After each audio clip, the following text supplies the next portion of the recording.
Dan Barry, I want to come back to you because just yesterday, in the light of this news of Navalny's sudden death, we saw hundreds of people here in Israel, in Tel Aviv, taking to the Russian embassy, protesting and also holding a vigil for his death. So we're feeling the ramifications of his death even here in Israel.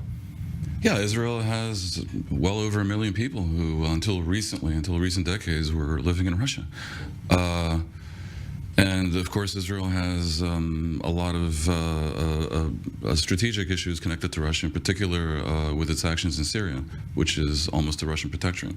But there's more, you know, I wouldn't want to make it about Israel. This is just such a sad and potentially pivotal moment in general for the world, because, you know, the fact that the Russian regime murdered Navalny, which of course is the right way to see this, isn't new. We knew they're capable of this. He's hardly the first opposition figure who was poisoned or murdered or otherwise dispatched by the Putin regime.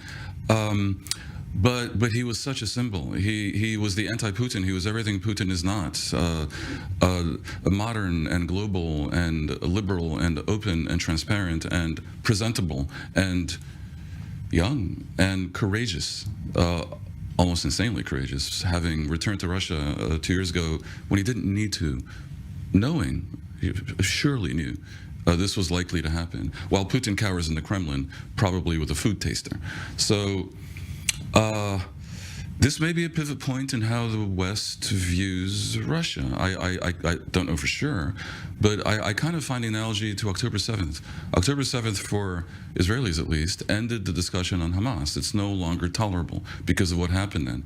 It may be that even though Biden put it in terms of business as usual, we'll continue our positions with Russia, in fact, this will be remembered as the moment that Putin became no longer tolerable. Could certainly be a turning point there as we focus on conflicts truly happening around the world. Dan Perry, thank you so much for your insight as always.